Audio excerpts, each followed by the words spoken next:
Our final F21 live pitch tonight is from an organisation named Tamil Feasts. They aim, yeah, now we're talking. Okay, we're turning it up. Tamil Feast community over here.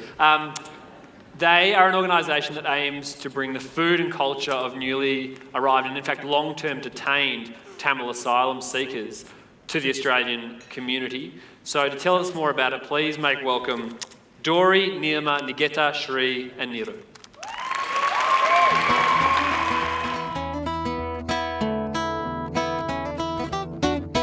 Rani, Magarani, Kalaivani Yera Tupam Paripochu Marudani Ponhana Munkadin Yenasa Sunnene Rani Nianteni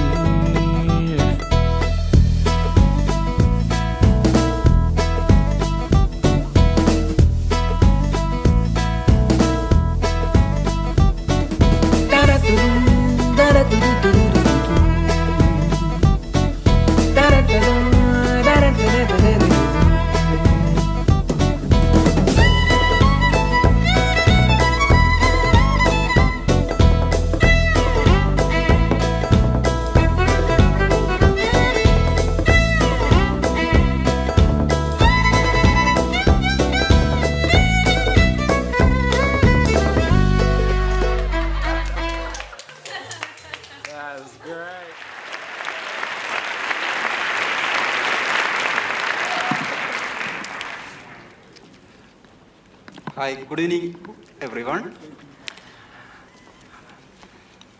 I am Nirma. This is Dory and Nigedan and Sri and Roshan. Together we are Tamil Feast. Together we celebrate the richness and cuisine of Tamil culture. A culture we brought with us when we met for Australia when seeking asylum. We do this through hosting dinners twice a week at Ceres in Melbourne. Me and my friends spent over 6 years in different detention centers around Australia under ever-changing governments. Now, through Tamil Feast, we have good opportunity to tell Australian, meet Australian people, create in future in our new life, new country. Thank you.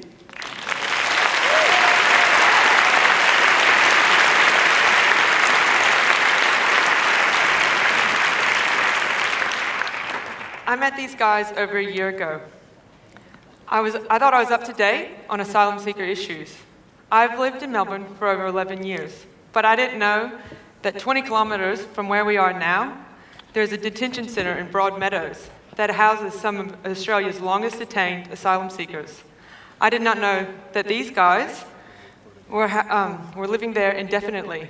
I did not know that these guys had chosen to get onto unsafe boats because there was a genocide in Sri Lanka.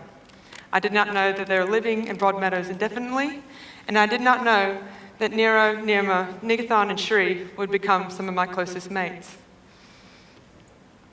When I met these guys, also known as my homies, I was immediately struck by their resilience, their unwillingness to give up, and their zest for life. When I would visit them in detention, I was always guaranteed a good hug, a good conversation, a good reality check, and a good feed. I have gained a significant amount of life lessons due to these guys, and I have gained a significant amount of weight due to these guys. I now have what we all call a bhaji belly. Bhajis are these addictive, delicious, deep-fried morsels of fried onion and curry leaves and I don't know what else, but they're insane, they're good, and I eat way too many of them. Anyway, daily these guys' commitment to resilience continues to strike me. These men do not have the permanent residencies. Their future in Australia is still unknown. They wake up every morning with a question mark in front of their face. They and so many other asylum seekers are shadow citizens living on temporary visas or bridging visas, fighting for asylum. How do they do it? They continue to persevere, and as you saw in the video, they continue to give big cheeky smiles wherever and whenever possible. So my first taste of Tamil food was a complete taste sensation. Spicy, sweet, sugary, bitter, so much coconut, so many fresh curry leaves, and the budgie. Flavors I could never expect, small subtleties that surprised. Everything about Tamil cooking has an order and a healing to it, much unlike our Western way of eating.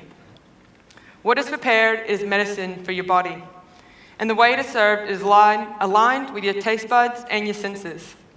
Watching my friends prepare food, there's a human flow, a gentleness to it that I've learned is a Tamil trait. There's a deep consideration for others, a patience that knows no boundaries, and a respect for others that is wildly overwhelming. Food is our most common denominator. We can all agree on good food. At the dinner table, ideas, conversations, and actions grow. This is where our two cultures meet, Tamil and Western. Sharing food is the vehicle to facilitate social change. That was my key thing there. In February of this year, when Shri and Nirma finally got out of detention, we thought, what can we do? Let's have a feast. This will raise the profile of asylum seeker issues at the same time of allowing the guys to share their culture and make a bit of money. When the first two dinners went on sale and sold out in less than a week, we were overwhelmed. It truly reflects that Australian people are not in line with asylum seeker politics, and it truly shows there's a great enthusiasm and joy to be shared in the celebration of diversity, and a generosity that shows up and says, real Australians do say welcome. Since May 10th, we have had 45 feasts, 19 catering gigs, and 1 school excursion, feeding and connecting with 3,500 diners over curry and conversation. But we believe this is just the beginning. We want to continue to break down the myths surrounding asylum seekers in Australian society. They are not a drain on Australian resources, and they are not a threat to our way of life. All these guys want to do is work, work, work, give back to the community, and be a part of Australia. These are the 4 most driven men I have ever met, and they will make their dreams a reality. So, what is next? Our dream and goal is to set up a Tamil Feast Cafe. We are well aware that this is a big goal, but in the past 7 months, we have quickly grown from a couple of casual dinners to dinners 1 night a week, to now a successful social enterprise that employs 4 men part-time at award wages, and it connects with 120 diners 2 nights a week while selling out well in advance week after week. Okay. So we will go ahead and dream big and have big goals, because 12 months ago, we were sitting around playing cards, trying to ignore the fact that we were in a detention center. And tonight, here we are, in front of you good people.